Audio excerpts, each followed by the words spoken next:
Hello, everyone. Welcome to Tuesday night, is it? I've lost track almost, but time for some pinball anyway. Let's play some Medieval Manus. I am the king of pain. Defend yourself. Hope everyone is doing well. This is my first time streaming this game. We'll see what happens.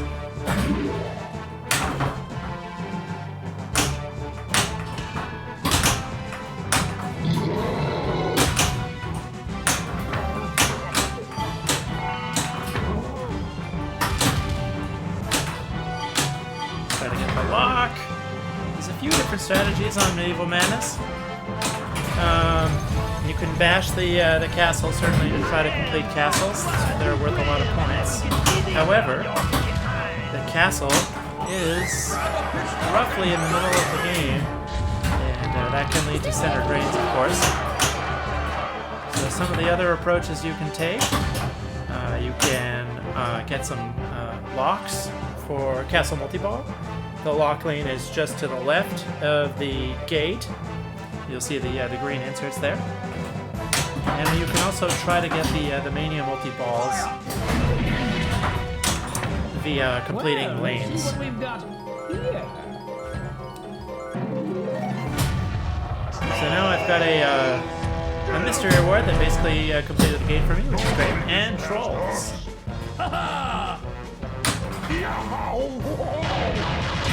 Trolls are timed, so you definitely don't want to waste too much time trying to complete them.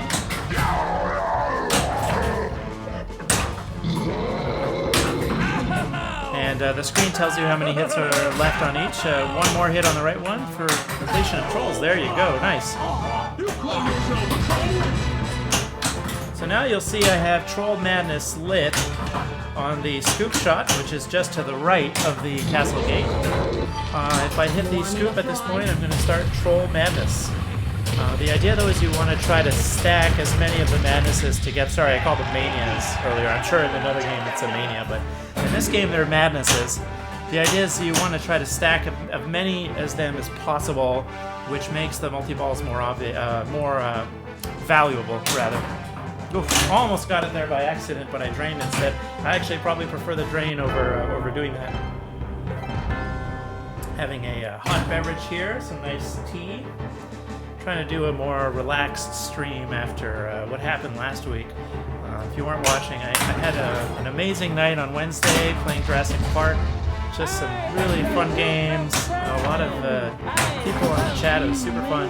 And then on Friday, I just had not quite as good of a night. So trying to set expectations low, just relax, chat a bit, maybe have some tea, just have some fun.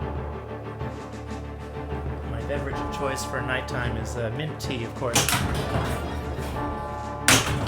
Oh, bad drain there, but I did have the ball safe. It's exciting to be streaming Medieval Manus. I'll tell you, for my money, if I was stranded on a deserted island and I could only have one pinball machine, it would probably be this one. I think many consider it the greatest pinball machine of all time. And who am I to disagree? Collective wisdom, often not right, but on this one, I would be hard-pressed to pick a different title to take with me to that hypothetical island. It's just a fantastic game. And I think personally what does it for me, there's a lot of pinball machines out there of all different eras and genres. Not a bad first game. Did I crack 5 million? I'll get back to my commentary in a second here. 6.3. All right, enough to put me on the board. For tonight. So let's put that up as tonight's best. 6 from 5 to 6, an improvement of 1. Alrighty. Yeah, let's play some more. Yeah, I was gonna say what for me makes this there's so many different eras, etc. It's this perfect balance of not too shallow, not too deep. It's kind of in this transition period, I would say. This is near the end of Williams, before they stopped making games, and then we moved to the kind of the modern Stern era. I would say if I had to describe the modern Stern era, It's all about code getting more and more complex. You know, this is the late 90s, I want to say like 97. Yeah, 97. In the early 2000s, we saw games like World Poker Tour, Lord of the Rings, Simpsons Pinball Party. Those games, the code on them is just of this extreme... I mean, there's two words you can use. You can say depth. The other word you could use, which is equally valid, is complexity. And I think that turns on certain players, turns off a whole other category of them, including people, just casual players. But, you know, for better or worse, there's certainly great things about those games. But back to Medieval Madness. Medieval Madness strikes this amazing balance between depth and also being easy to learn. You know, you can just tell anyone walking up to the machine, just bash the castle a bunch, and good things will happen. And it's easy to learn too. You know, even for an intermediate player like myself, it's not a hard game. You know, I hang out with other, I would say, hope they won't be insulted by this, but I hang out with other intermediate players. They're not bad, but they're not Keith Elwin level, right? So I call them intermediate. Those are the kinds of people that I hang out with. And whenever one of us gets a game and it takes a half an hour to explain the rules, it's like, okay, I get how if you have it in a home collection and you're playing it all the time, that's a good thing. But sometimes too much is too much. Medieval Madness, you can't get tired of it. It's not too shallow, not too deep.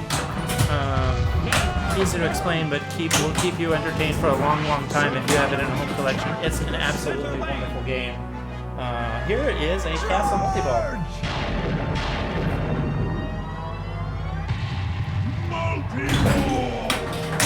So now we got to do some ramps, and if we get enough of them, we get a shot at an extra ball. But we can also bash the castle, because now's the perfect time, of course, because drains are safe in multi-ball. You're not going to lose your ball. So let's see if I can make some ramps.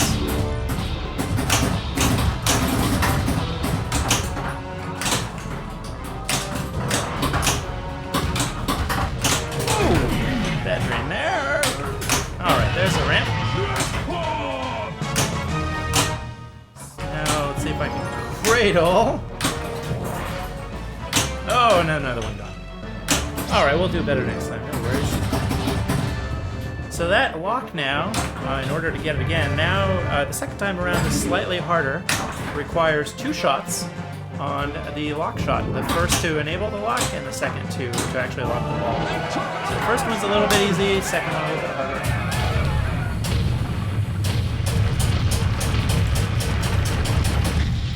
Calidoo. Is this the original remake? Oh, thanks for asking. I was just going to mention that. This is a Chicago Gaming remake. So if you're not familiar with the history of those games, you probably are, so Calidoo, but if, for others that are watching, if you're not familiar with the history, this game, originally made in '97, became a bit of a unicorn. Highly, highly sought after. Because shortly thereafter, Williams stopped making machines, and this was just a very well-regarded title. So they stopped making them. They switched to slot machines instead, which was far more profitable for them. And the value, throughout the 2000s, the value on this machine just kept going up and up and up. And sure, you could buy them, but they were just extremely expensive. And a nice condition one. These were played in the arcades when those were still around, so a lot of the used ones were a little bit beat up. Suffice it to say, there became a market for remaking these brand new. And a company called Chicago Gaming, who's affiliated with Churchill Cabinet, longtime maker of pinball cabinets and playfields. They licensed the rights, and they've remade the game. So this is a brand new, well, not new anymore because I'm playing it, but it is a new copy of the game, if that makes sense. And they play very, very similarly, if not identical, to our originals. There's been a lot of hoopla over it, and people saying, oh, the remakes aren't as good, there's flipper lag, etc., etc.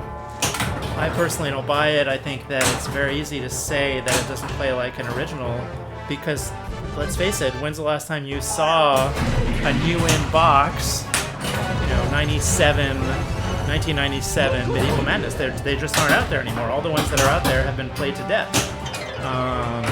And the whole flipper lag business, of course, which everyone believed it was total proven categorically false. They hooked up oscilloscopes.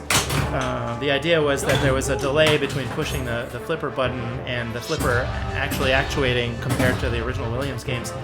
That was disproven with just simply measuring the difference with an oscilloscope. And they're very, very, almost down to the millisecond accurate. They just play great.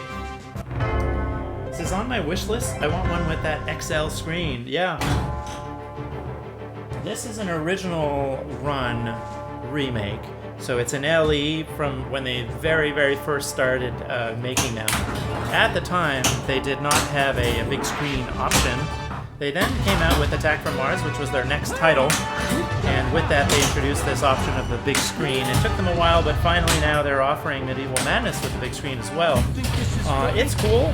I think you can't go wrong either way, honestly. I think the big screen looks brilliant. It's super beautiful looking with the high-res graphics that they've done. But if you don't have the money or you just happen to come across a used one that has the small screen, it's perfectly fine as well. I've spoken on some other streams about how I feel about the display, that it doesn't make the game more fun. The small screen, to me there's a certain warm feeling that comes with it being an exact replica, like down to the powder coat on my game. My game has the stainless steel powder coat, stainless steel trim, not powder coat. And that's how the original Williams games were. And I don't know, I just think that's kind of neat that it's as close to as possible an identical copy. The exception, of course, being the Williams badge, because they did not have the rights to use that. The original's on the display, below the display. Mine has this big blank area, and the originals would have had the word Williams there. Alright, we're playing a Madness multi-ball. Let's see if I can stop chatting and start concentrating for a second. Get some troll action, as well as the orbit shots. It's looking like what's lit for this multi-ball. I believe if I complete the troll... Oh no, there's no completing it, it's just going to award me more and more jackpots. There's a hit on the glass, I don't know if you could hear that. Hit on the glass I didn't see it, but I heard it, probably from the troll popping up, and yeah, there it did it again. The trolls can pop up and send the ball flying into the air. There's a super jackpot on the lock shot, nice! And the castle completed. Multi-balls in this game are a perfect time to work on that castle. And I've got an extra ball lit at the scoop now. So good things happen if you start multi-ball. Whoa! Oh, give it to me! Nice! Got my extra ball. The scoop shot is hard. You get a lot of rejects. Off that scoop shot, like you can hit it perfectly, but sometimes the ball just won't stay in there, which is kind of frustrating. But again, the originals did that too, so it plays just like the originals did. It's because people with the originals didn't want their values decreasing. Yes, I think that's true. I mean, it makes sense, right? You have a game that's worth 12 grand, the next day it's worth less. I think it's true, but I don't know. I venture to guess there was more noise online than owners. In other words, more people were complaining than actually owned the game. But that's just a guess. Who the heck knows? Alright, so I've got to hurry up on the castle now. Let's see if I can complete these other lanes. The hurry-ups can be stacked in this game and are worth more the more you stack on top of each other. And so the first hurry up Oh, right down the middle. That sucks. First hurry up will be worth 100,000, I think, and then a second one, you would think 2 is worth 200,000. No, because you've stacked them, the second one I think it jumps up to 300,000. All right, ball 3, we're sitting at almost 21 million. That is a fine game for the beginning of the stream. I will absolutely take that. And let's see if we can add to that with the third ball here. Alright, so got 2 castles completed, and I need peasant and catapult still to get to my what's it called? Well, we'll see what it's called when I get there. The thing where you complete all the lanes. I can never remember. It's the equivalent of total annihilation on the other Attack from Mars. Going to get ready for bed. Night, buddy. All right, man. Good to see you. Thanks for stopping by the chat. We'll see you again soon. And meanwhile, those of us here will keep playing. Welcome to my realm. How many points was that? It was at least 21. I wasn't paying attention. I was saying goodnight. I think it was at least 21. So let's put 21 on the board for tonight's best. Halfway to tonight's goal. There it is. Alrighty, if you're just joining, we're playing some Medieval Madness, coming to you live from San Jose, California. There's a ball save on that one. Hope everyone is doing well. If you want to chat or just have questions about the game or whatnot, feel free to hop on the chat and say hello, introduce yourself, tell us what your favorite pinball machine is. Mine is Medieval Madness. No, I'm just kidding. Actually, I was saying at the beginning of the stream, if I could only have one on a deserted island, it probably would be Medieval Madness. Is it my favorite? Nah, it can't be my favorite. Because I don't have a favorite. They're all my favorites. I love them all. I love them all. Just they're like my children. I love them all.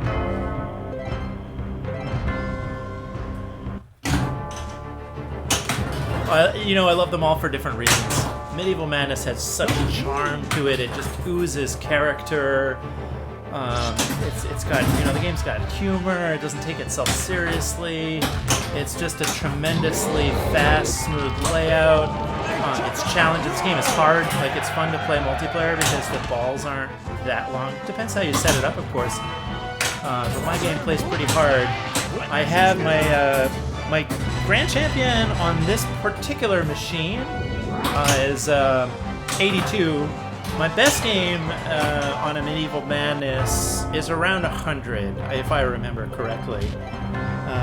Hey, Sean B25, how you doing? How's your game doing? I don't know. How is your? No, yes. It's true. This game used to belong to Sean B25, and as we do in among friends, sometimes we buy each other's games. How long did I pester you, Sean B25? How long did I pester you before you sold me this? A while, right? I can't remember exactly. But to answer your question, though, the game is doing great. It's playing amazing, no problems at all. It's been nothing but a solid game, well-built game by Chicago Gaming. The whole time. King of pain. Defend yourself. Hopefully the stream sounds okay. I've been having to adjust, of course, game to game, the output volumes and stuff to try to get them relatively balanced. Every stream I've been trying to improve little by little, whether it's the lighting, the video. So in this video, the playfield video is higher resolution. I discovered that if I crank up the resolution to maximum, the video gets more and more delayed. I guess there's too much data on the bus. But obviously, I want to prioritize the playfield camera over the other two. So the other two are set to kind of a low resolution. The playfield is set to now a higher resolution and at 65ths. And I was playing with latency. There's also a slight delay in the video compared to the audio. So I was trying to figure out exactly how many milliseconds difference it was, because of course in OBS you can adjust that. For every video stream, for every audio stream, you can set their delay to get everything synchronized. And so I was playing back recorded video segments at, you know, at slow speeds. And best I can tell, that on my cameras, the video is about 100 milliseconds behind. So I added a 100 millisecond delay to the audio, and it seems pretty synchronized now. Game could be one notch higher for volume. Alright, I'm gonna turn the knob and tell me if it's too much. I just turned it a hair. I don't know if that did anything at all. I can't hear how it sounds, unfortunately, unless I wear headphones during the stream, which I guess I could do. I could monitor the audio through headphones. Is that a sword in your pocket? Did that change anything at all?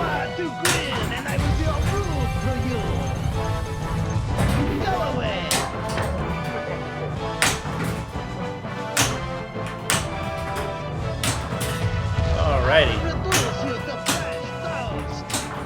Guy sounds really French, whoever he is. Good now? Awesome, thanks. Oh, I reached for the tea at the wrong moment there. Oh, that cost me the bowl. I am enjoying this tea.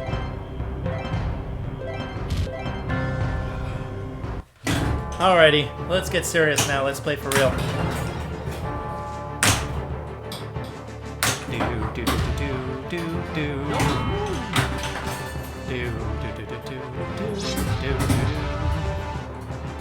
You know I'm serious when I'm singing while playing, or whistling. The catapults! After the bowling ball. Oh, one too late. You know, if I sit there and watch that repeating sequence of cannon things, I can normally get it on the most valuable one, but I just find it annoying and not worth my time. Oh, this is the world's worst madness multi-ball. Ideally, you want to stack them and try to get as many as possible, but I got an unintentional shot to the scoop there. But your consolation prize, if you get kind of stuck in jail like this where you haven't stacked, the next thing to do then is your hurry-ups will stack. Starting after the first multi-ball or the first completion, you can then start stacking your hurry-ups. So by all means, if you trigger that multi-ball and it's no longer available to you, then try to complete lanes back to back, right? You want to finish them to the last shot, but not, you know, the second, just before the last shot, I should say. And then you want to try to get all of the final shots of all of the lanes back to back to stack up your hurry-ups, and you dramatically increase their value that way. So now I'm getting a few little jackpots here and there, but really what I probably is more worth my while is getting the ball to make some progress on the castles. There's one complete. And as an extra bonus, the castle animation sequence is shorter during multi-ball, so you don't have to sit through quite as much animation. I wish they let you skip that. And an extra ball, nice. Alright, let's get some more work done on the castle. Wow, that one had some power. It went flying into the air like a real cannonball. Incredible.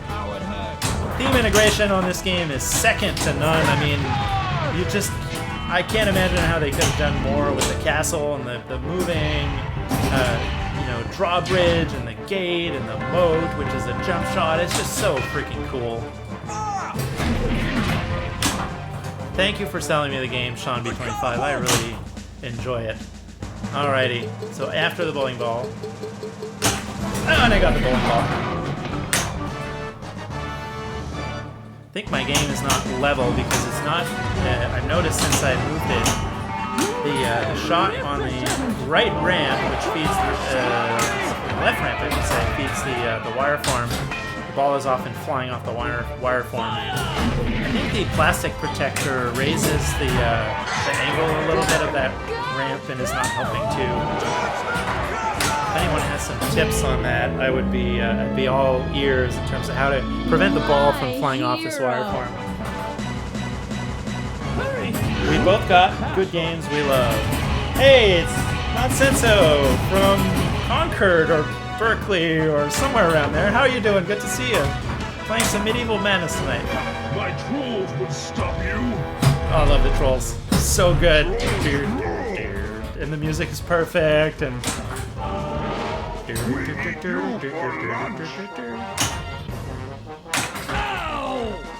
I just picture Riker from TNG playing his tuba whenever I hear those trolls. There's a hurry up. And complete! Oh, and another hit on the troll, but a side drain to the left. With one hit left on the left troll. Unfortunate. Me and my leveling, yes, I love to play level games, and when it's not level, a lot of the times you've got a little bit of a tripod situation. Did you know 3 points always form a plane, right?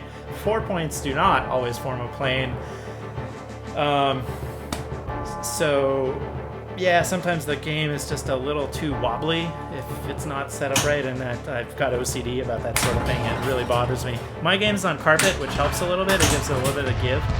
Whatever, still, even still.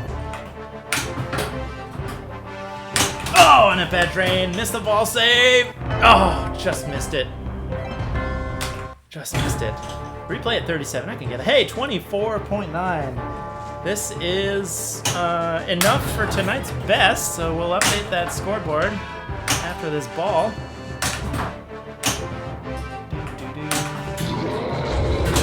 If you're just joining, I was describing earlier how if I, was trapped on a deserted island and I could only bring one pinball machine with me, it would be this one.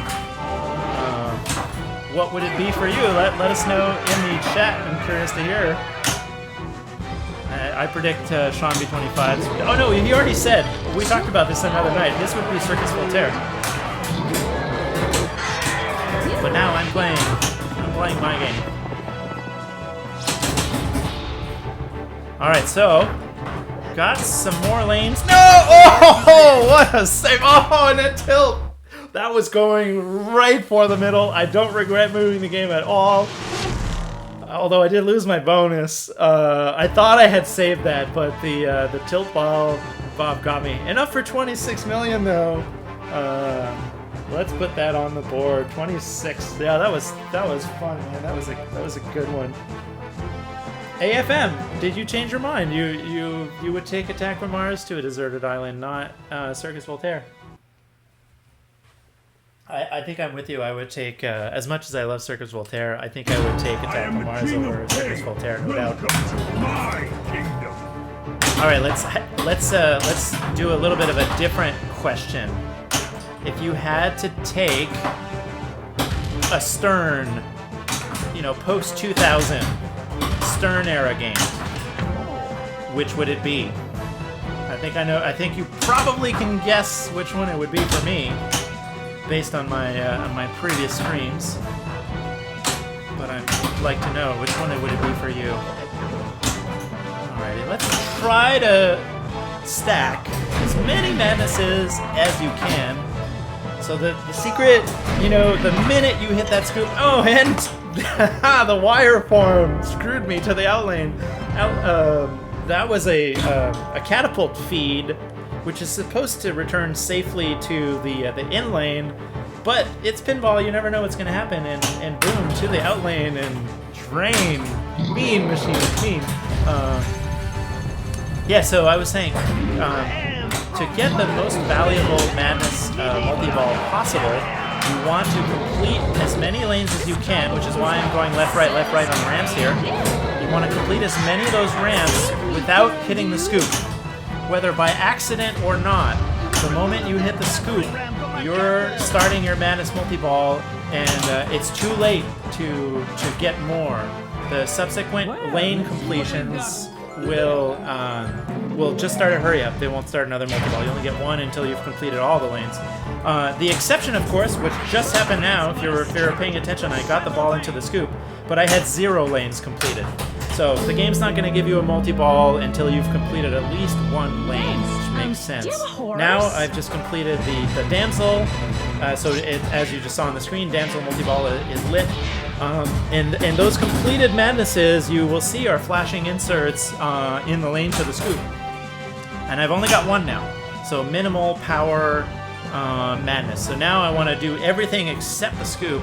Let's go to the orbits, work on those. I'm close to the catapult and to the peasants, which is the left ramp. And post.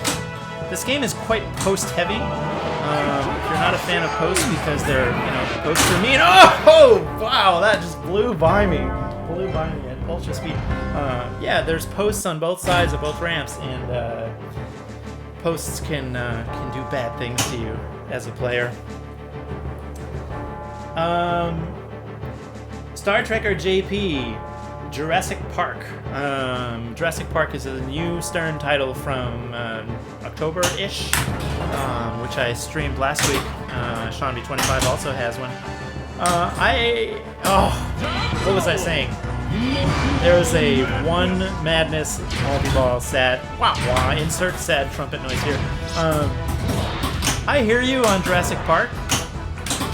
I feel, for me, as much as I love it, and it's the game I'm playing the most of all my Sterns right now, it has not yet proved the test of time.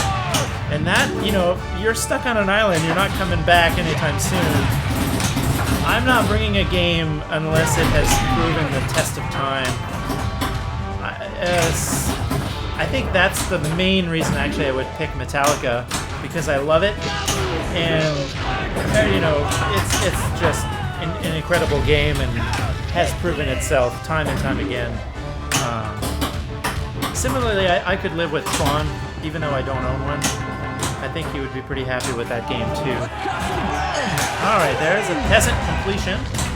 But as I was saying before, all I'm going to get now are hurry-ups. Let's try to get the orbit and stack it. There you go.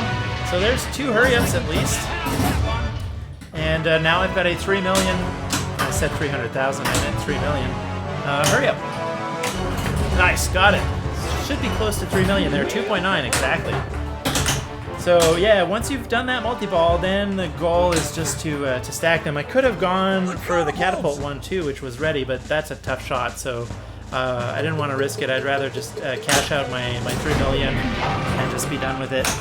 So now I've got almost every lane completed. There's another hurry up. Should be at 1 million. Yep. The only thing I'm missing at this point is trolls.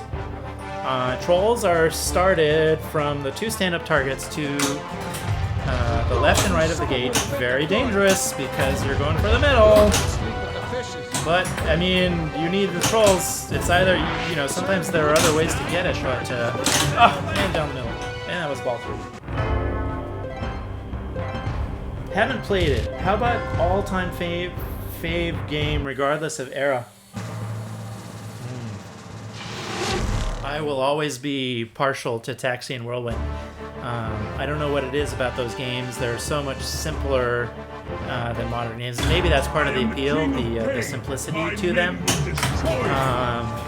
But both of those games, man, I think Taxi and Whirlwind are the best System 11, which is the very end of the solid state era before games went over to the modern systems with Omnitrix displays, etc. Again, they just ooze charm, and the games like that will never be made again. There will never be a game, never say never, but I can't imagine there will ever be a taxi-themed machine where you give rides to Marilyn Monroe's Santa Claus, President Gorbachev. Like, how do you come up with this stuff? And it's crazy, but it works. Like, it's just good. There's even Pinbot in Taxi. Pinbot is a game in and of itself from a similar era, maybe a few years before. And Pinbot's this kind of like robot character. And they took him and they put him in Taxi as one of the characters you have to pick up. And the whole time you're playing the game, the characters are like, calling out to you to pick them up. And Pinbot's got his little robot voice and stuff. And it's just so great. I love it. And the music's fantastic. Taxi is hard too, man. That game is brutal. You have to get to the jackpot, you have to make every shot on the same ball. They don't carry over from one ball to the next. So you can be like one shot away from jackpot, you drain, and boom, you're back to nothing, starting all over again. I just think it's really great. I feel similarly about Whirlwind. Again, who makes a weather-themed machine? Like, it's just like, things, you know, it's from another era. Now everything is all like action, you know, comic book heroes and rock bands and stuff. And so, I don't know. I just think it's cool.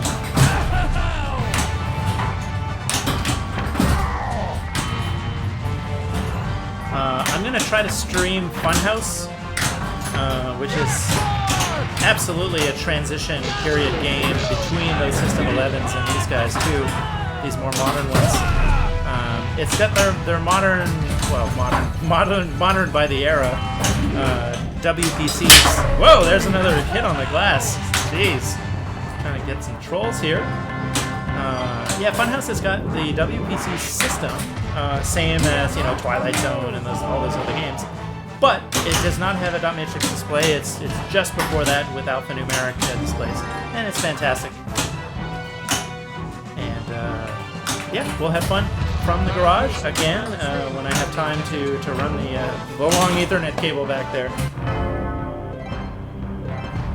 You'd love to have a taxi. They're out there, and the good news for you, taxis are not that expensive. Actually, you can get them.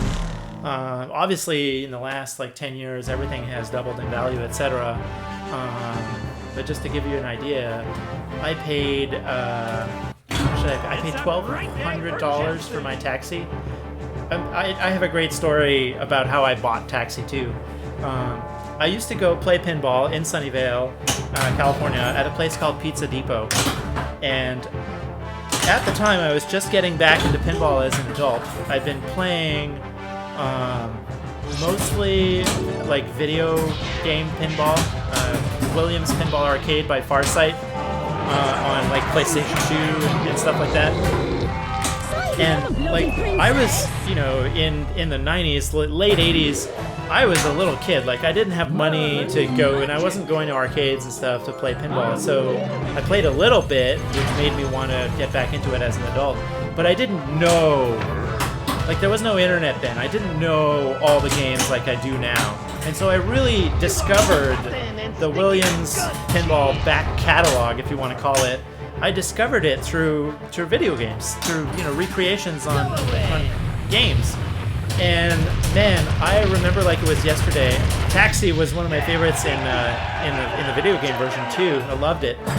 And the first time I ever went to Pizza Depot, you know, most places then were like, you know, the early Stern games like, you know, Monopoly and Wheel of Fortune and Lord of the Rings, things like that, right? It's not every day you would see these like classic Williams in the year 2009 or 10 or whatever it was, right? 2011.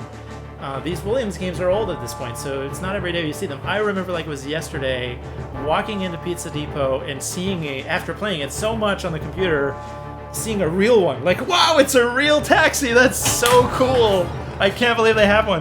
And I started going back there just to play Taxi, and it was a quarter stealer. Like, I would seriously put, you know, 50 cents into the game or whatever it was, 75 cents. Like, my games would last me 30 seconds, and here I am putting more money. Like, I was like a slot machine addict, just constantly feeding the game. I just couldn't stop. It was so good. And lo and behold, one day I go to, you know, Pizza Depot on the weekend like I normally do, and there's a for sale sign on it. And I'm like, what? I could actually buy this taxi? That's cool. At the time, this is before I ever bought my first house. I was living in an apartment, and, you know, apartment living and pinball, not the best mix, I think, right? So I didn't own any machines at that point. And I just like, well, it's not, you know, I was tempted, but I'm like, realistically in an apartment, like, pinball, it's not going to be good. And I was worried about annoying my neighbors, etc. But I took a picture of the for sale sign on the machine. I was so tempted. I had a phone number on it. $1,200 was the price. And I was kind of sad because it was for sale. That meant it would probably disappear. But I kept going to Pizza Depot, and Taxi was still there. It never went anywhere. And, you know, after a few months, the for sale sign just disappeared. The game was still there. I was still playing it. for sale sign's gone. Fast forward at least a year, maybe 2. At that point, I had bought my first house, and I'm like, all right, next thing in line, start getting some pinball machines. And I still had this like years-old photo stashed away on my phone of the taxi at Pizza Depot for sale. And I called them up. I'm like, hey, you don't know me? A couple years ago, you had a taxi for sale. I noticed it's still there, but the for sale sign's gone. Would you sell it to me? And he's like, sure. Amazing, amazing. Like the next weekend, I'm there. He's helping me load it up, and I had my very own taxi.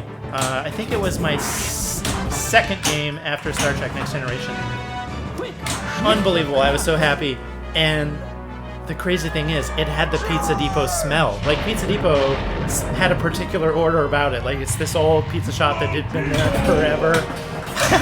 My game had the Pizza Depot smell, so I couldn't bring it in the house. I had to, as much as I love pizza, I had to leave it in the garage to not stink up the house. Oh man, it's hilarious. And the game has mostly been aired out at this point, but if you stick your head in the cabinet, you can still kind of faintly smell the Pizza Depot to it. It's hilarious. Thankfully, no cigarette order, just kind of like their pizza, I guess. Anyway, that is the long-winded story about how I got my taxi, and I still have it, and I love it.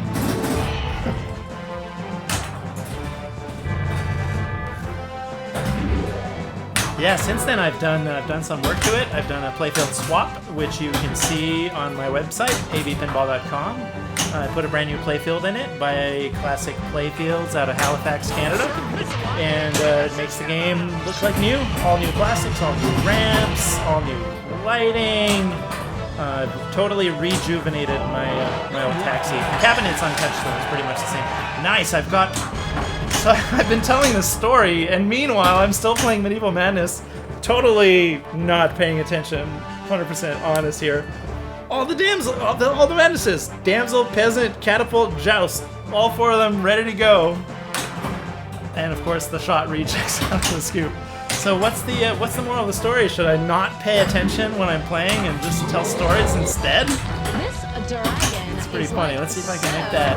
I'm gonna have a mega powerful Madness multi-ball if I can get the scoop and have it actually stay in the scoop. There you go. Nice.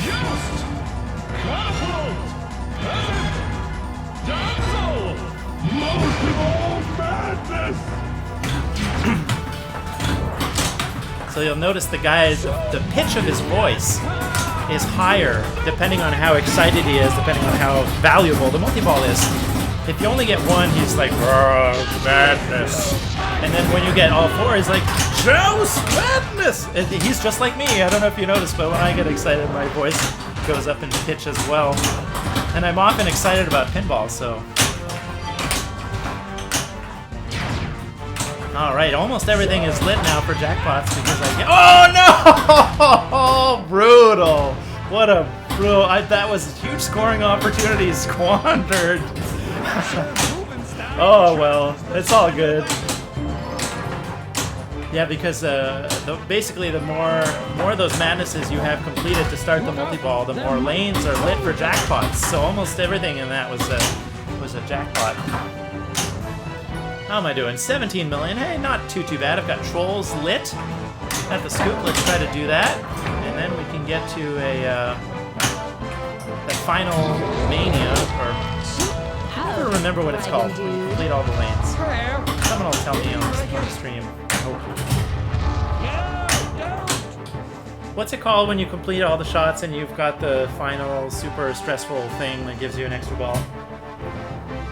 Your multi-ball started with 4 ramp combo shots. That sounds pretty good. And one more shot to finish this castle. Yeah, I totally spaced out on the entire beginning of this game telling the story of how I got my taxi, which is in the garage.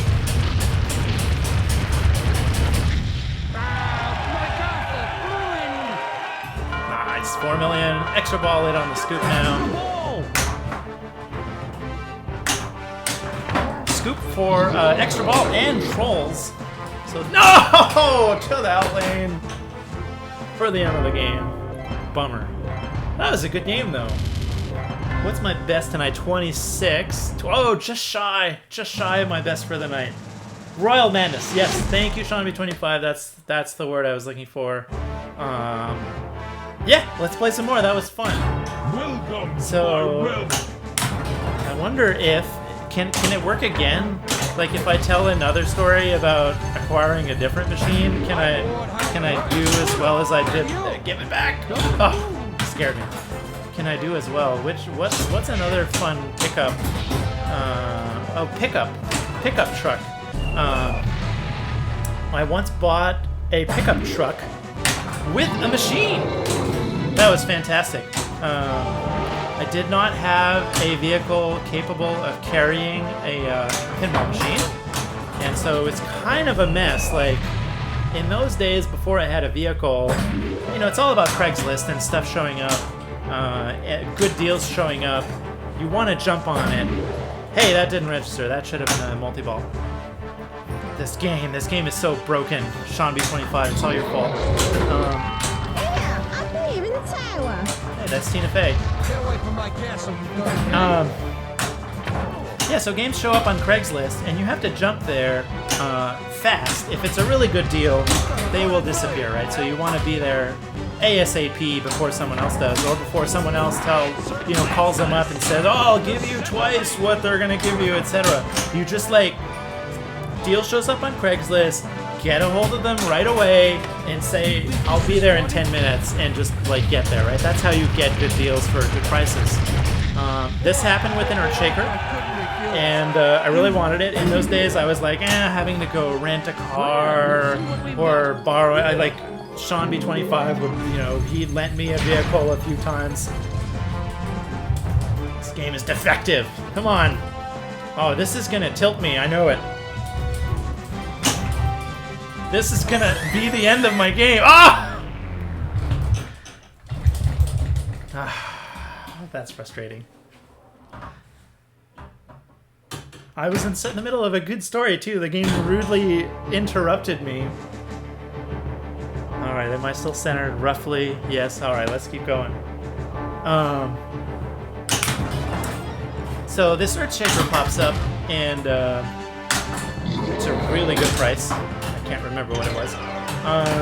But yeah, I show up at their house, and everything's in boxes. It's clear they're packing, they're moving.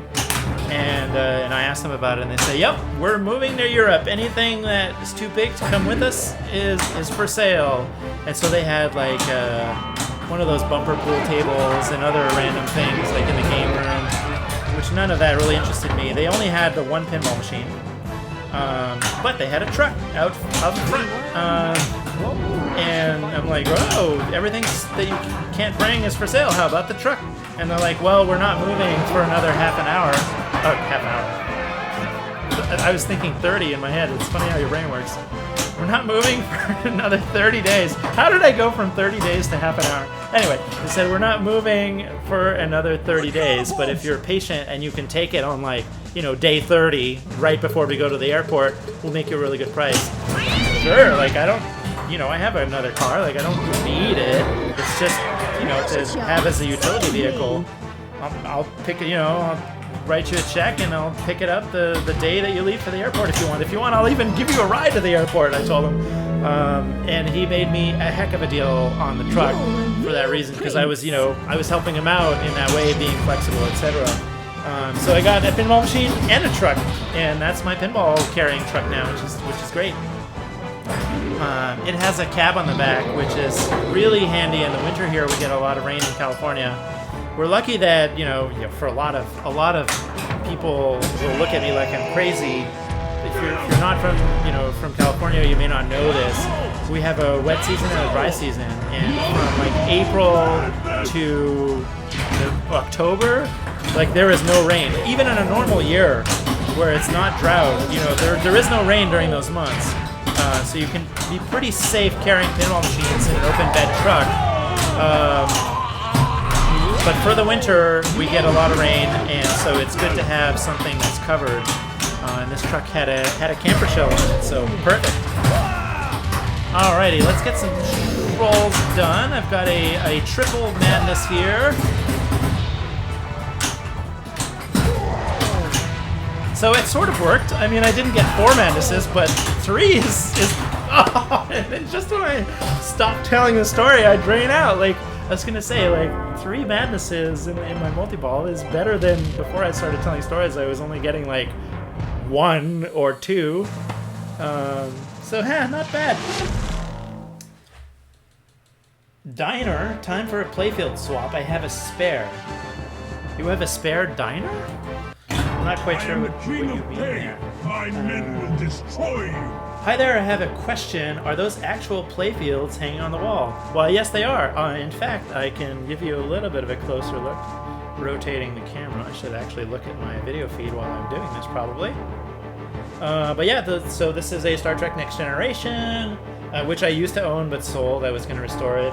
A Whirlwind, which I own. Long story there, for a story for another game maybe. High Speed, F-14, and then on the other side is an Earthshaker. At the very end is a Silver Ball Mania, I believe it is. That one is just art. It's got a bad warp to it, so it couldn't be used in a real machine. And so it was sold just as art for really cheap. So I think I paid like $100 for that. You can't really use it in a game. Yeah, I like to have these as art. They look fantastic. These are... I'm going to nerd out on printing here for a second, so please bear with me. So almost everything now is printed with only 4 colors, right? You've CMYK, cyan, magenta, yellow, and black. With those 4 colors, you put them together, you can print pretty much anything. However, and there's an important however, the richness of colors you can reproduce by mixing those 4 is somewhat limited. Like, there are certain, like, super vibrant, like, radioactive orange, etc. There are certain colors that you just cannot do by mixing those 4 things. And so for that reason, to get super vibrant, bright colors, that's not how historically pinball machines, the playfields, were printed. They were printed with another technique altogether called spot color. And in spot color, each color is an ink. So your orange is not a mix of cyan, yellow, magenta, etc. In spot color, there is an orange ink, and that orange ink has been very carefully tuned, tweaked by the artist himself to achieve just the right shade of orange. And that shade of orange cannot be replicated in quicker, easier ways. And so each color is individually selected and tuned, and that's how you get these extremely vibrant colors on playfields such as the ones behind me. The implication, of course, is you look at this Whirlwind or High Speed, there's a ton of colors on here, right? So yes, these are like 18 color, spot color prints, which means they have to print it 18 times, once for each color, and they layer them one on top of another, and you end up with this thing which, instead of just having 4 colors mixed together, CMYK, there's like 18 colors that make these, and they are just absolutely works of art as a result. They're beautiful, and I love them, and I love having them in my machines, so I buy them, and I've done what's called a playfield swap, where you take the original beat-up playfield and you put it in your game. And if I don't have the game, I'm happy to keep it on the wall in the meantime, but they are super cool. Thank you for the question. Oh, and there's some trouble. I love completing trolls in multi-ball madness because it gives you a new ball. Absolutely, that's true. So that's why normally, I'm always going to try to get to 4 madnesses. I kind of ignore the trolls, and the trolls are dangerous if you try to get them right off the bat. And then during your multi-ball, your madness, you can activate trolls, complete trolls, and you will get a new ball save. You may even get a new ball, and you'll start your 5th madness. Yeah, which is awesome. And then after that, you can go for, I think Sean B25 enlightened us, Royal Madness, I think it's called. MMR spare playfield. It's really, really hard to justify a spare playfield for what was a home use only, like brand new game. The other thing to keep in mind about replacement playfields is around 1992, pinball changed forever. They started clear coding playfields with something like today it's automotive clear code. I don't know if it was then slightly different variation. They called it like diamond code, things like that. And games overnight, games became way more durable and had way more life to them. Before that, they were just using some sort of lacquer, and games would wear. Like you would play, operators would buy a game in the arcade, they would put it out, it would get a few years used in an arcade, and the game would get worn out. Like the ink, it's not paint, it's ink on the playfield. The ink would start to wear away down to bare wood. Like you're just like scratching away the artwork on the game as you play it. That all kind of ended in 1992 when they started clear coding machines. And some say that this innovation from pinball manufacturers actually ended up hurting them because games started lasting so much longer, almost infinite life actually. Operators didn't need to buy as many machines anymore because they weren't wearing them out. But long story short, it's for me, it's hard to justify a brand new playfield on a game that that was already new and that has basically unlimited life to it. So I probably won't be buying. That's my long-winded explanation as to why I'm not going to buy a Medieval Madness replacement playfield. If that makes any sense.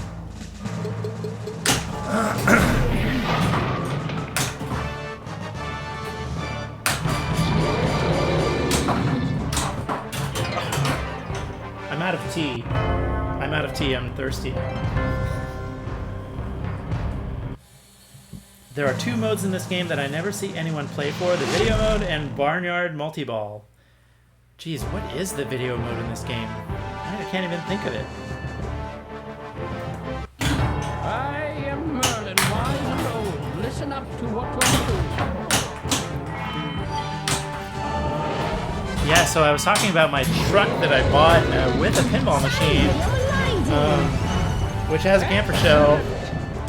Thank goodness, because another machine that I bought in Sacramento, that was Funhouse. And at the time, I did not have this truck with a covered bed. I believe for the Sacramento trip, I rented one. Pro tip, by the way, a lot of car rental shops are closed on the weekend. They're closed on Sundays. You can always go to the airport. Airport rental shops are open, 7 days a week, and their hours are super long. Like they don't close at 6 p.m. or 8 p.m. like your neighborhood car rental shop do. So go to the airport. If it's a Sunday, you're out of options. So that's what I did. I went to Sacramento, bought a Funhouse. Real nice guy up in Sacramento, sold me a name. And yep, it was an open bed pickup truck. I got caught in a rainstorm, torrential downpour on the freeway on the way home. Terrifying. And what's worse is this was like unforecasted rain. Thankfully, I was scared of unforecasted rain, and so I wrapped the game with plastic. If you go to your home center, Home Depot, Lowe's, in the area where they sell moving supplies, they sell these big rolls of basically cellophane, like commercial, industrial-sized cellophane roll. That is the best stuff that you can use to wrap your game. It forms like almost a watertight seal if you stretch it real tight between the layers. So put a blanket over the game, then just wrap it real good. When I got home, the bed of the truck was like a swimming pool. Like it was, they have drains in the beds of pickup trucks, so they don't like actually accumulate rain like a swimming pool. But nevertheless, there's a little slide there. No danger on that one, so the game was nice to me. Yeah, so not an actual swimming pool, but it was, inches wet in the bed of the pickup truck. And I'm just like, my heart sunk. This beautiful Funhouse that I just brought home, and it's like sitting there in the rain. But I got it out, I pulled it into the house and I unwrapped it, and the more I unwrapped it, the drier things got inside all those layers. And finally I got to the point where I had pulled all the blankets off, and like there was not a spot of dampness on the machine, on the bottom, nowhere. And man, was I relieved. You can just imagine, I've never done this before, driving down the freeway, open bed, pickup truck, funhouse in the back, and this like torrential downpour. And not a good feeling. Not a good feeling. So now I feel very secure having my my camper shell. Very thankful having my camper shell on my. Is it gonna give it back? No, I just missed it. Camper shell on my pickup truck. The video mode is launching at 5 items at the castle with the catapult. Oh yes, I see. Yeah, I guess that is a video mode. It's not a video mode in the kind of typical sense where it's an actual game only on the screen. I mean, it isn't and the isn't, but yeah, I guess it's fair enough. You're triggering the launch of the ball, right? And yeah, I was saying early on the stream there, if I really, really care and take the time to be careful about it, I can sometimes get the one I want. But I just find it not the most fun part about the game, and I normally don't bother. And based on your comment, it sounds like I'm not the only one who doesn't bother. All right, I've got a lot of lanes nearing completion here. Both ramps, I just completed the orbit. And both ramps are one shot away, which will give me 4 madnesses if I can do both of those without a drain. Oh, I'm sorry, it was the catapult that was missing with peasants, which I just completed, so there's the video mode. Oh! Ball flew off the wire form and killed me. I definitely need to play with this area down here to try to lower the wire form as much as possible, because I'm getting a lot of fast action shots. Either a left ramp shot or a catapult shot just come flying off. Too much speed on the ball, too much spin, and they come flying off the wire form.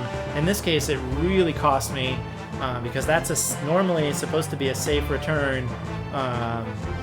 And it ended up with a center drain, bad bounce there. I'm not going to get upset, that's pinball. I am the king of pain. I think you just have to accept that pinball is just like, every shot is different every time. You'll never get the same bounce twice. That's how it is. I used to own a Ghostbusters, which is a fantastic game. It can be frustrating, it's hard, but man, the drama, there's 2 dangers trying to save that, but no dice. The drama on Pinside about Ghostbusters and the outlanes and how the ball can like jump over them, and it's so ridiculous. It's so ridiculous. Well, let's see what we've got. I recommend to everyone, like, I get the frustration. Like, I have bought games that have frustrated me to the point where, like, I'm done. Forget it. I don't want this thing anymore. Get it out of my house. This is frustrating. So I don't blame anyone for being frustrated at Ghostbusters. Absolutely. My recommendation to you, internet person watching this, play the game before you buy it. Form an opinion before you shell out big bucks for a game, because you never know. Man, I can tell you the 2 games that I have owned that I have kept the least long. In second place, I think I kept the game 2 months, maybe 3. Oh no, this is third place. Third place. Simpsons Pinball Party. Fantastic game. 5 flipper game. Stern's only ever 5 flipper game.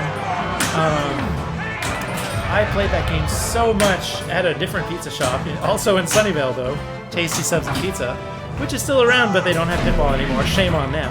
Anyway, played this game a ton when I first moved to California. And loved it. Fantastic game. Super deep rules. So I'm like, I have to own this game. And then I bought it, and it just frustrated me. So you're just constantly shooting the garage door to get up to the little playfield, and it just annoyed me. And I realized, the nostalgia that I had from this game, I don't have anymore. Like, there are other games that I just like more. I've kind of moved on emotionally from it, and so I sold it. I only kept it 2-3 months. in second place. I think I kept the game a month or two. Dialed In by Pat Lawler. My hero, Pat Lawler. So many of my games that I've owned are Pat Lawler machines. Funhouse, Whirlwind, Earthshaker, Twilight Zone. I mean, wow. Pat Lawler makes an original theme game, and I got rid of it? How could that be? I panicked on that game. It was an $8,000 game. I had never bought a machine that valuable before in my life. It's a lot of money. And I played it, and I was like, yeah, it's fun, but this game, to me, felt like, you know, Funhouse, or it felt like a Williams game, which, you know, that's probably what they were going for. That's great, but that game all came down to very few objectives that mattered, at least at the time. I know they've changed the code since, but it was all about SIM card shots that multiplied your mode value shots, and everything else about. There's all this other stuff in the game, like none of it mattered. It was all pointless. It was all worth like no points whatsoever. The scoring was completely unbalanced in the game for what I would want anyway. And I was like, I paid $8,000 for this game, and it's so repetitive and shallow, and I just freaked out. I was like, other people are gonna realize this too, and this game is gonna tank in value. I thought I was smarter than everyone, which is ridiculous, of course. The values have held steady on that machine. They have not tanked in any way, but I had just panicked over the price and how the expected loss that I would take if I would ever have to sell it. And so I was like, I gotta get out now before the bottom falls out of the market on this machine. It's a fun game though, and it's funny when I go places that have Dialed In. Since I've gotten rid of it, I love that game. I almost have more fun playing it now. Maybe it's because this like weight of, you know, the potential loss of money is gone. Maybe that weight being gone makes it such that I can actually enjoy the game, and I have so much fun playing it. It's fantastic, and the music, oh my goodness, the sound and the music in that game. I think David Thiel did the audio top notch, and for me, sound matters a lot. It's fantastic. So really, what I'm saying, those of you like Sean B25 that are watching, why don't you go out and buy a Dialed In so I can come play yours without the psychological stress of all that money. All right, so third place, Simpsons Pinball Party. I kept the game 3 months. Second place, Dialed In, about 2 months. First place, what is the game that I have bought and resold out of frustration the fastest? The answer is not, you'll never guess. You wouldn't guess in a million years. It's not a Williams game. It's not a Bally. It's not a Stern. It's not a Gottlieb. What's left? All these oddball manufacturers. Capcom. I bought an Airborne. The story of Capcom is definitely interesting. Basically, at the height of pinball in like 90, you know, the mid 90s, a bunch of manufacturers, they're at the top of their game. They're all making a bunch of machines. A few people left Williams and went and created their own pinball company under Capcom, and they only released ever, let's see, they had Pinball Magic, Airborne, Break Shot, and then Big Bang Bar and Kingpin. So regular production, there's only of, you know, games that they made multiple, you know, hundreds if not thousands of copies. There's only Pinball Magic, Airborne, and Break Shot, I think, unless I'm forgetting one. Please tell me on the chat if not. It's still sort of rare. Hadn't played it that much. I like airplanes. I think they're cool. That's an airplane-themed game. There's a lot of ramps on the game. I like ramps. I think it's pretty. I think the Capcom build quality is really nice. There's all these cool things about it. And I have played the game a few times at a show called Pinagogo here in Northern California. Pinagogo is fantastic. Highly recommend going when things get back to normal. Anyway, I'd only played it a handful of times. A friend of mine had one, and well, I should say, acquaintance of mine had one. If it was a friend, I would have played the game a bunch at his house, right? But it was more an acquaintance, and so I wasn't super familiar with it. And I just took a flyer. It's like it's different. I like to have different types of games in my collection. Things that are, you know, not all the same. It's good to have variety. So I took a flyer and I bought Airborne, and man, I did not like it. Wow, that game is all about repetition. Every single game you play, it's not really a mode game. It's kind of like before the era of mode games. Every single game you play of Airborne is the same shot sequence every time. Oh my goodness, it gets so repetitive. I had that game, you know, in the beginning. If you freak out on day one, like, go get a good night's sleep, come back tomorrow, play it again, right? So I knew, like, okay, maybe this is just my initial reaction and I'll get over it, right? It's like, no, after a week, I'm like, I'm sorry, I tried to love this game, I just can't, like, it's awful, I hate it. I hated it! Oh my goodness, I just wanted it gone. That was my biggest regret in all my pinball adventures, man. Oh, by far. I never want to see that game again. Like, you know, I was saying, like, Dialed In, it's like, I sold the game, and it's now, like, now I like it, and I would like to, no, I don't want to see Airborne ever again. If I see it at a show, it'll give me, like, PTSD from the whole experience.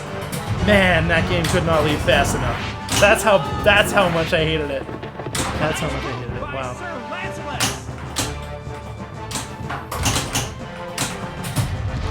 Oh.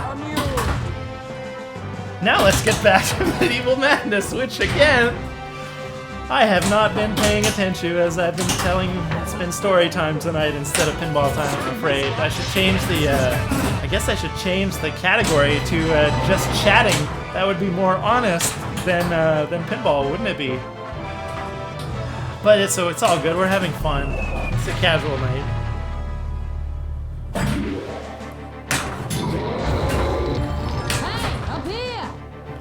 Alrighty, we've got one madness joust, so let's work on the ramps. Get some ramps completed. The ramps are super fun to combo in this game. You go left, right, and it's super satisfying, just smooth as butter. And I was saying the other night that the ramps have this wonderful feature on both sides. The ramps are kind of split. They have a split in them. It may be hard to tell in the video, but the surface is not completely even. They're designed such that if you don't get all the way up the ramp, it follows this kind of crease, this split in the ramp. It follows along that edge, and basically is designed to prevent drains from shots coming back from not going all the way around. How nice is that? Like, what other pinball machine have you ever played that has ramps specifically designed to not drain if you don't make it all the way around? That's just too nice. Ah, and another side train. Jeez, brutal. Well, let's catch up on the chat. Jeez. Got a shout out to Breakshot there, yeah? I just read about the modern remake in Wikipedia. Yeah, I like it in color. Yes, absolutely. There, this game when it was remade, the original one would all been stainless steel trim. Just, you know, like all games at that time, they weren't doing powder coat like games are today. But when they did the remake, you could choose original stainless steel, you could choose black powder coat, and you could choose gold. You can't go wrong. They're all nice. But like I was saying earlier, I have a stainless steel game, and it just gives me warm fuzzies that it's like very, very close to what an original Medieval Madness would have been in the 90s. So, but I think they look great in all colors. They did a similar thing with Attack from Mars, where Attack from Mars came in, I believe it's stainless black and Martian green. The Martian green one's pretty funky. It's definitely very, very vibrant. My Dialed In, speaking of powder coat, I don't have any fancy powder coated games. Stern games, the like Pro Premium models are just black powder coat, and I have Williams games that are stainless. If you buy a Stern LE or games by some other manufacturers, they come with like really nice colors on the cabinet trim. I have 0 games like that. My dialed in, which I was just talking about, my dialed in had blue powder coat, and it was like, oh, it's so nice, it's really pretty, but at the end of the day, like, don't let it stop you from buying a machine. You can always change it after the fact, and you don't really notice it. If we're being honest, like while you're playing the game, you don't really notice the cabinet and the powder coat and all that stuff. It does. I mean, obviously, the pinball machine can be a big part of your house, right? It's this big object that's, some people it's sitting out in the open. You're not always playing it, so you do want it to look nice when you're not playing it. I totally get that. But for me, anyway, it's not that important. I'm fine with stainless. It is cool that they offer the choice, though, too. So it's kind of like buying a car, right? You get to choose. You get to choose what you think looks nice for you, for your own taste. So awesome. I'm glad Stern gives us the choice too of different price points and stuff. Like the games have gotten so expensive now.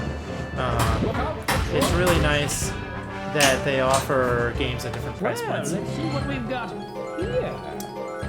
Here's the challenge for you: get to video mode. I will try. If I can hold the ball long enough to read the instructions. Now I don't want to hold the ball right now because Trolls is timed, and if I hold the ball, I'm just going to expire my Trolls. But as soon as I'm done with Trolls, I'm curious to read the instructions on how to get to that video mode. Let's see if I can do it. Tell it like it is. Oh, no register. I nicked him. I nicked him on the cheek. I had a little cheek shot there, but it wasn't good enough for the machine to register it. You got to really hit him. Love tap. There goes one. All right, one more. Oh no, down the middle. Down the middle. All right, let's read those directions. To light video mode, shoot all items at the castle with the catapult, and then load the catapult again to start. Yeah, someone else was talking about the video mode. Yeah, let's try to do it. Shoot all items at the castle with the catapult. Oh, I see what you're saying. You have to get to the catapult and successfully. There's like 5 items that it cycles through. I see what you're saying. Yeah, I misunderstood earlier. Yeah, that's a lot of shots on the catapult, isn't it? Yeah, I don't know if I'll ever. I mean, yeah, the catapult shot is kind of difficult too. Alrighty, oh, there's a hurry up. Let's take a quick million.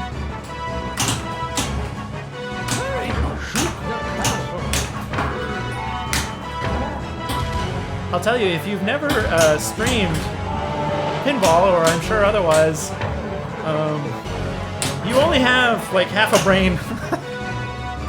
You only have half a brain while you do this. Like, I'm trying to talk to not be boring. I'm trying to play the game. I'm trying to read the chat, and I'm just bad at it. I've only been streaming for a couple weeks now, so please be patient with me. I appreciate you being persistent with the instructions there. What you're saying makes sense now. Another question about the remake.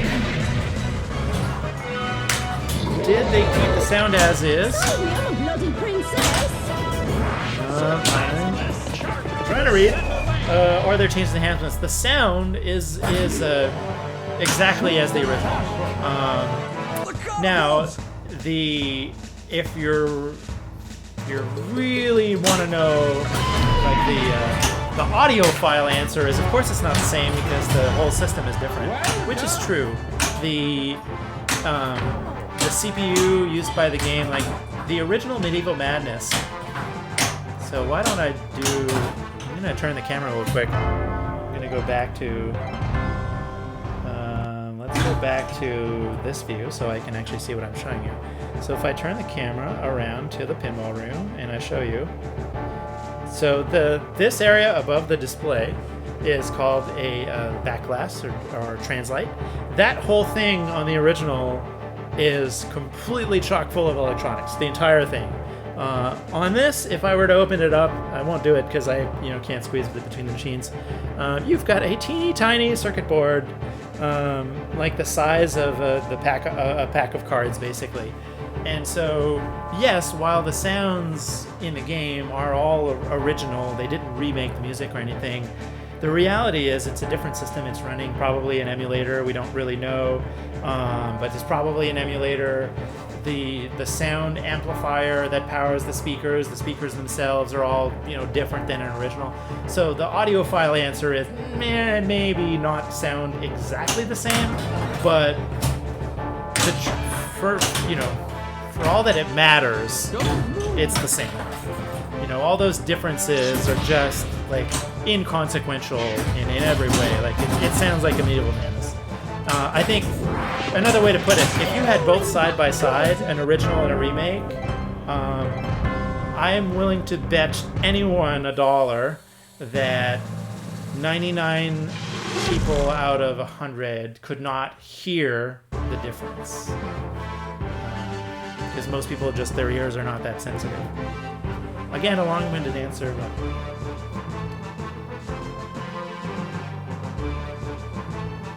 The audio is pretty good already, but I believe it was remastered. The reason I'm convinced of that, it's possible. If you play the Pinball Arcade on your iPad or whatnot, it is a purely emulated version of the original. It's not remastered. It's like well before they ever did this remake, right? There was the emulated version. It sounds awful close to me. Like, yeah, maybe they equalized, they played with equalizers and stuff and tweaked it, but it's we're talking extremely minimal stuff. If so, in my opinion, it should not factor into the sound is not a factor in your buying decision at all. I don't think that there's any. It doesn't matter. Monster Bash has some major lighting enhancement, as well as much more detailed sculpted toys. The display is a million times better. Also, I do hear what you're saying. I think it's a matter of taste again. What they've done on the newer games is they've had colored general illumination. So there's two types of lighting in pinball machines of this era, at least. Controlled lights. Those are lights that every single insert can be controlled by the computer of the game. And then there's what's called general illumination. General illuminations are strings of lights that typically there's like 4 or 6 strings of these for the entire game, and the game can only control those, one string at a time. So that's called general illumination, and that's just basically fill lighting, so that if the game is in a dark place, you can see the game. This recreation is extremely faithful to the original, and the original would have been incandescent lighting. That is like old school light bulbs with a filament that gets hot when you run electricity through it, and that's how those games were lit back in the day. Now, of course, incandescent lighting is a thing of the past. We've moved on. It's all LEDs.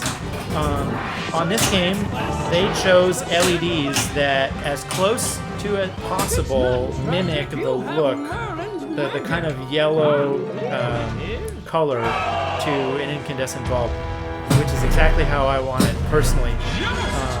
On some of the newer games, they give you the choice. You can either get just white GI, like this game has, or they offer color-changing general illumination, where the game, depending on what it's doing, can change the color of the lights.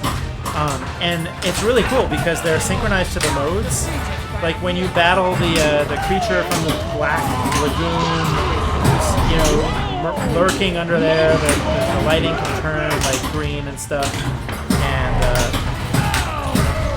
for me, I find the game too hard to see when it goes into these different colored modes.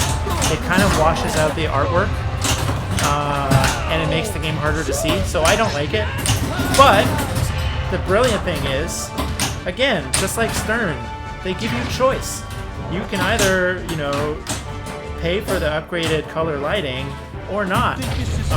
So power to them to give you the choice. You like the cool color changing effects? Great, here's the game for you. You want a more kind of traditional look? Well, we have this other model, perfect for you. Just like cars, you know, you choose your trim level. So I think that's fantastic. All right, we got extra ball. Just finished a multi-ball. And we've got extra ball at the scoop. Oh, killed by the post. Oh man, there's a post. It's one of the closest posts to you, the player on the game, just to the right of the scoop.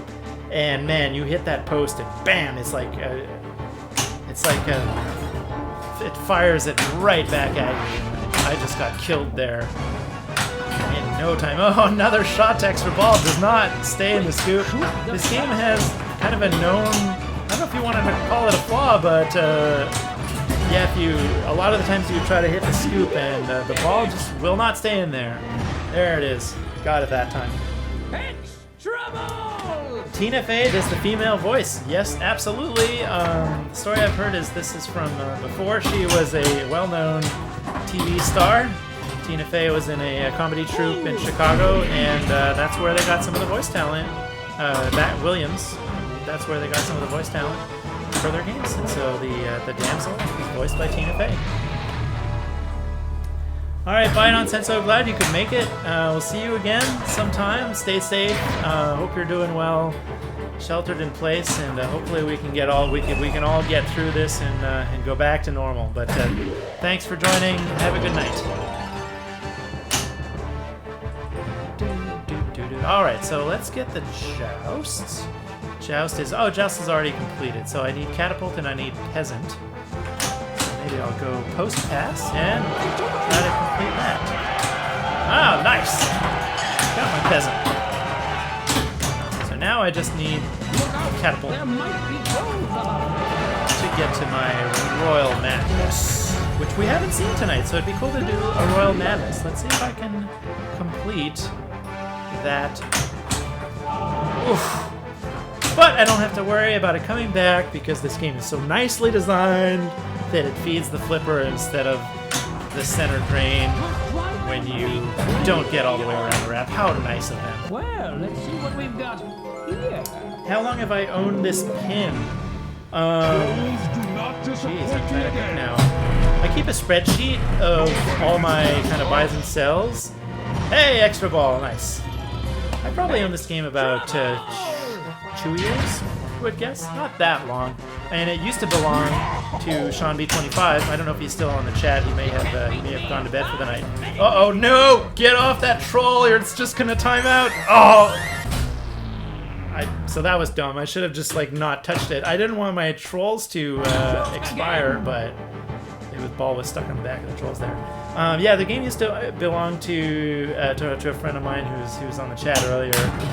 So I used to play it at his place, and yep, this one, you know, a lot of us have the collectors have the problem of just being out of space. You can't hoard them all. There's this urge, right? You want to get a new game, you don't have room. It's just like, oh, I'll just like shove it in a corner somewhere. It's like, no, let go of that urge.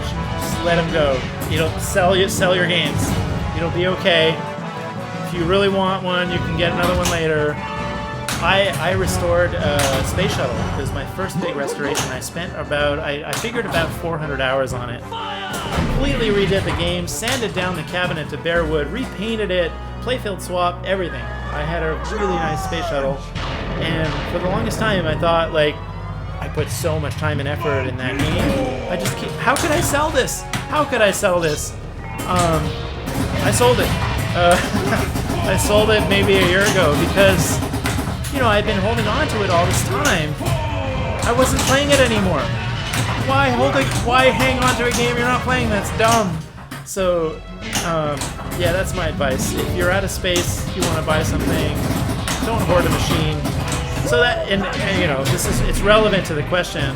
Now there's two balls stuck in the catapult there. There it goes. It's relevant to the question of how long have I owned this game because it came from a friend who was out of space, and yeah, he loves it. He loves it. He constantly pesters me to have it back. But he was out of space and something had to go, so he sold it to me. And now I'm thoroughly enjoying it. So. And he can come over when things are back to normal, that is, of course. He can come over. In fact, he even has a key to my house. If anyone can come play this game in the middle of the night in secret while we're upstairs sleeping, he can like break into our house with his key and come play this game. It's the person that sold me this game. Oh, we've got 3 castles done. Still working on catapult. We need one more shot, and I do have an extra ball in the bank, which is good. After that brutal drain off of tilting from the trolls, man, that was just nasty. Would Ball Save have eventually released the ball search? Yes. If no switch is registered for a while, the game starts cycling everything. It would absolutely have popped up. Well, that's why I said it was done, because it would have done it. I would have expired the timer on trolls though, which was what I was trying to avoid. But that's not worth a drain. Like that was a stupid move on my part. Alrighty, all madness is complete. You may see now, for the first time tonight, actually, a little bit embarrassing, but I think I've been chatting more than playing. We're ready for our Royal Madness. If I can make the scoop one more time. Oh, made the shot, but it did not stick. That is a design flaw of this game. But we love it for it. One more time. Let's do it again. Oh, same thing. Let's count. How many times will it do that? So that's 2.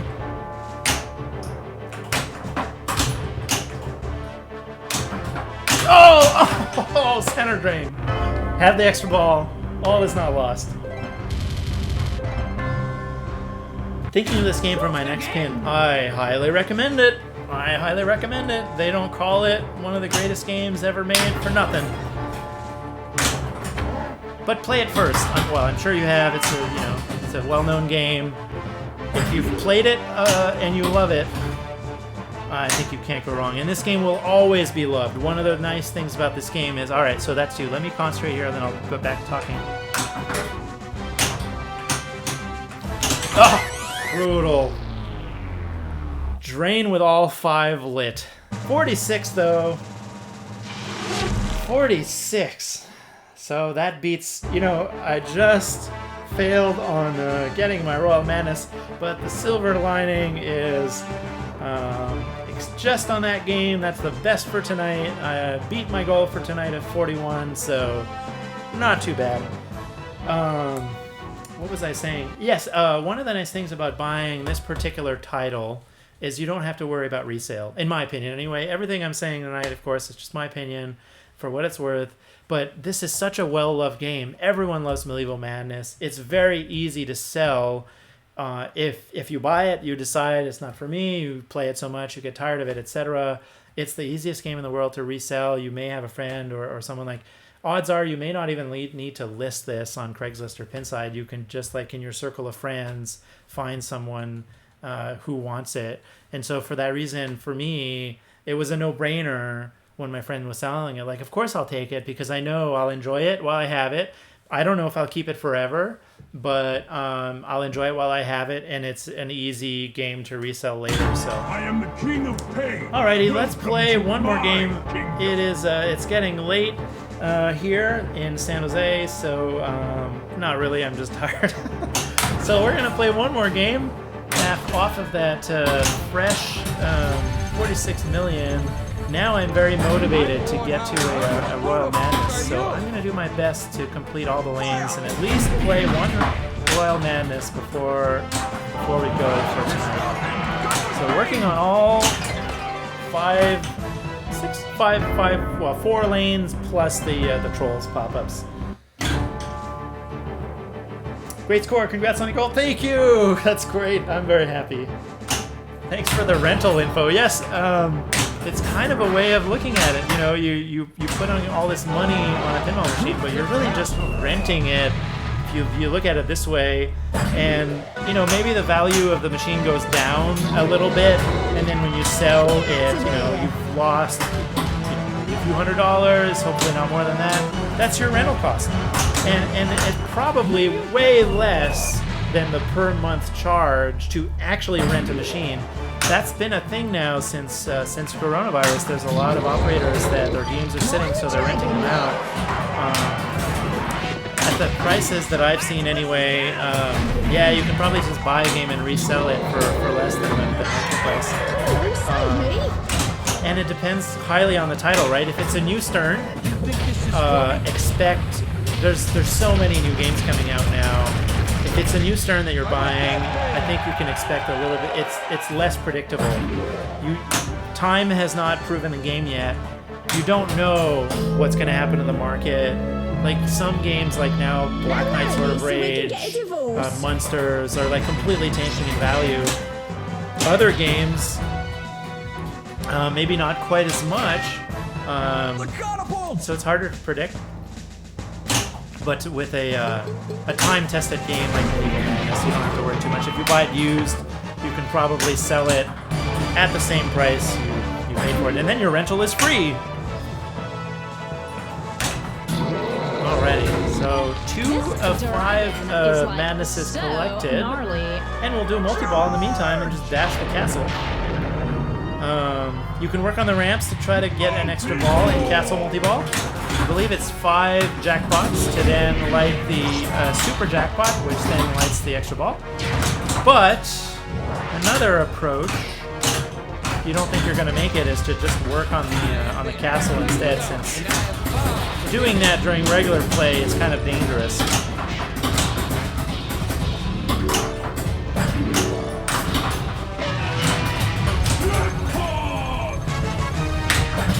Alright. So that's 2 jackpots. Or 3. Down to 2 balls. I should probably trap up at this point and try to control the multi-ball here. Alright, let's try a cradle separation. It almost cost me the ball. I swear sometimes I try to get fancy with capturing, and it just like it backfires on me every time. But everyone who's better than me tells me that's how you get good at pinball, so I'm still practicing it, trying to get better at it. Alrighty.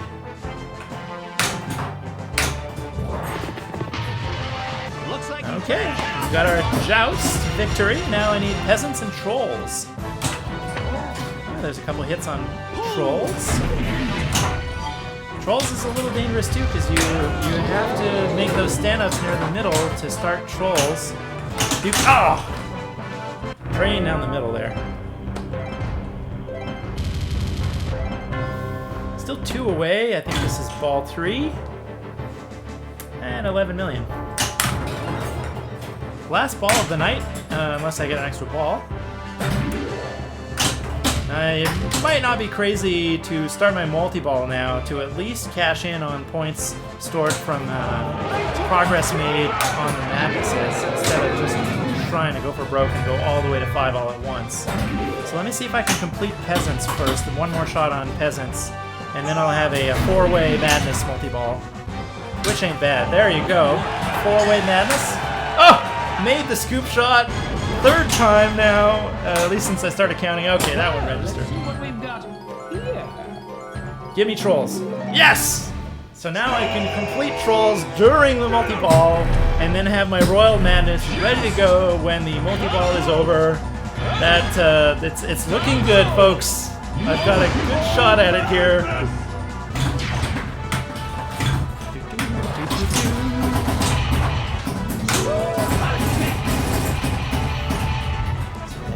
For the balls to stay up in the pots as long as they want. Still got ball save active here, so I'm not too fussed about those drains. Now it's gone though. Now, there you go. Trolls completed. 5-way Madness. Now these jackpots became pretty valuable. And this super is lit now too. And I can also bash on the castle. This is a fun multi-ball here. And extra ball is lit at the scoop. Oh, mean! Oh, there's another one! I didn't realize there were 4 balls. I thought that was the last one. There was one just sitting there in the pop bumpers, thankfully. Okay, so now is where I want to get jackpots, not just bash the castle. They're worth how much? $1 million.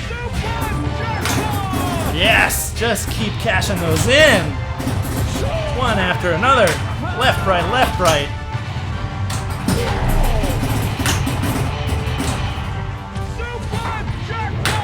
This is paying off.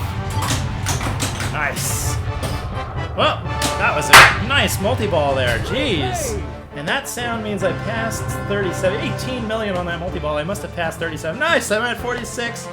Best game of the night, again with bonus, surely. And now I'm still sitting with my Royal Madness ready to go and extra ball at the scoop. Let's not drain right now. Please. Let's not drain right now. Ah! First time this time. Been worried about the reject out the scoop, but it just the pinball gods were with me. Now we're Royal Madness for the first time tonight. All right, so Royal Madness, you want to get all those jackpots, I believe twice, if I remember this game correctly. It's been a while since I played it now. And then you light an extra ball. With very stressful music, by the way. With very stressful music. Oh. And there's a timer. Your time expires if you don't complete the shots. Luckily, the time you get more time as you make the shots. So.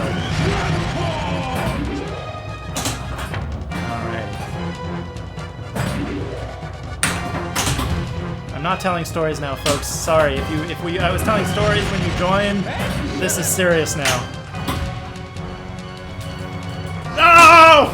Oh, drained out the Royal Madness. Not aggressive enough with my nudging. Still great to have made it there, though. Awesome. Shoot again!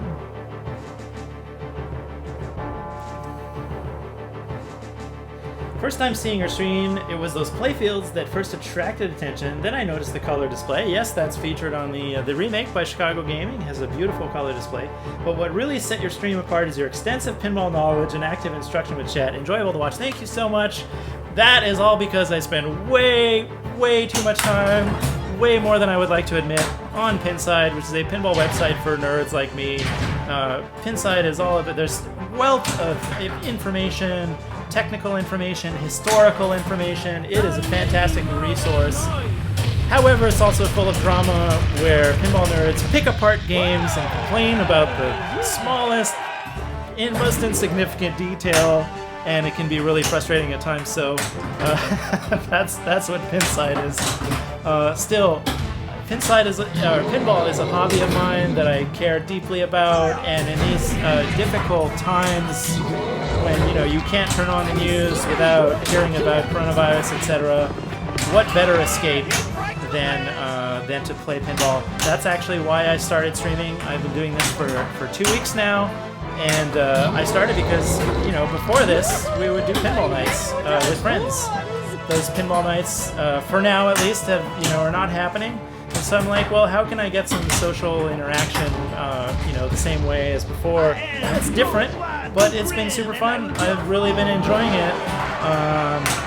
I just, I didn't have all this equipment. I'm a software engineer. I have some iPhones that I have access to as test devices.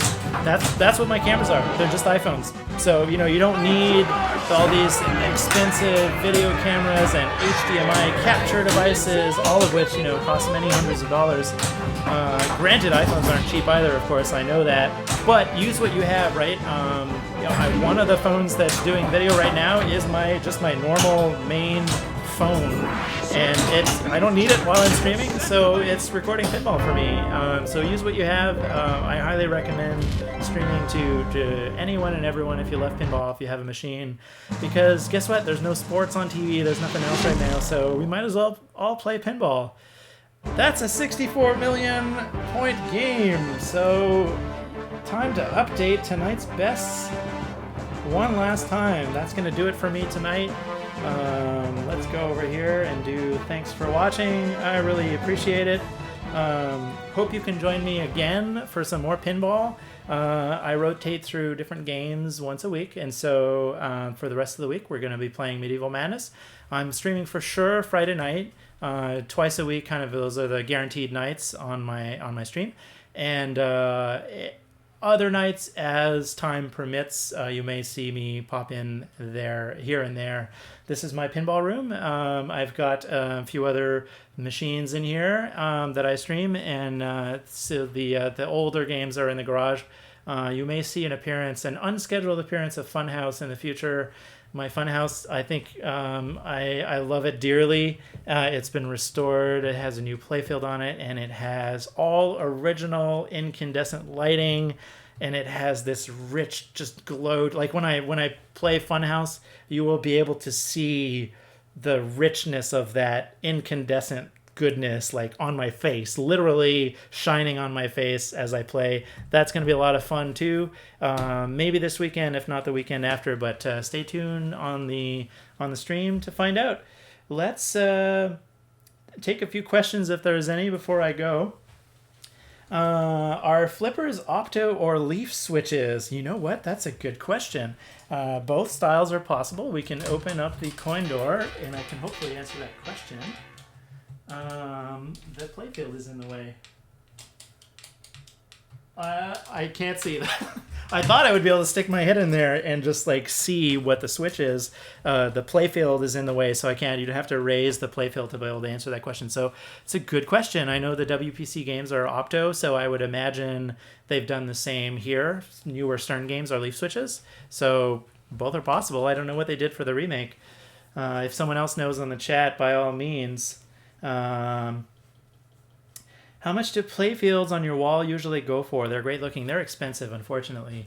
I was talking about earlier how they're printed. They're not made with CMYK process, which is, mixing 4 colors, cyan, magenta, yellow, and black.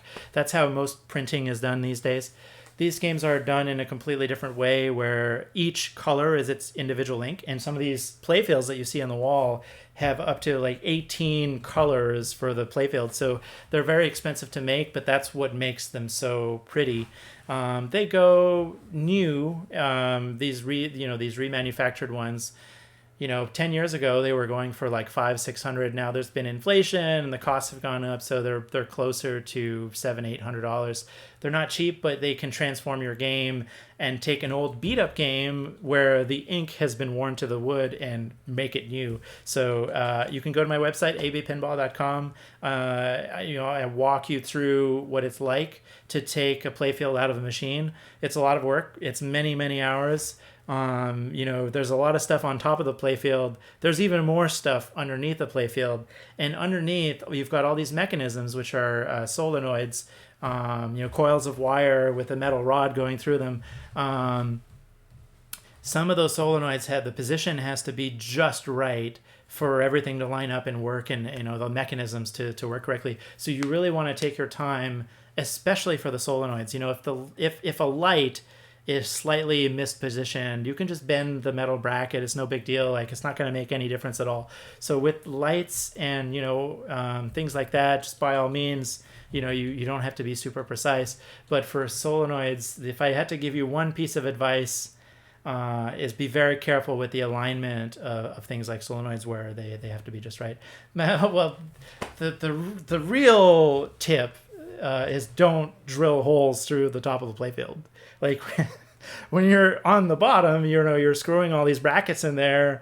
If your drill bit just goes a little bit too deep into the wood, it's poking out the visible side on the artwork. And then this thing that may have cost you many hundreds of dollars is like, it'll never be perfect again. So don't drill through the playfield.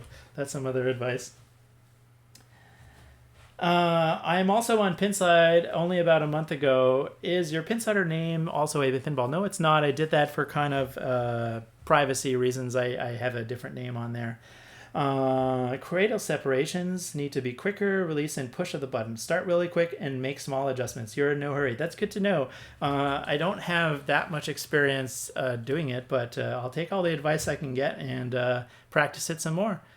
All right, everyone. I think that's going to be it for tonight. Let's see before everyone goes. Let's see if anyone else is playing pinball. Don't Panic Flip is playing. He's a super great guy. So with that, I'm going to take you over to Don't Panic Flip. Thank you, everyone. See you again soon in 7, 6, 5, 4, 3, 2, 1. Bye.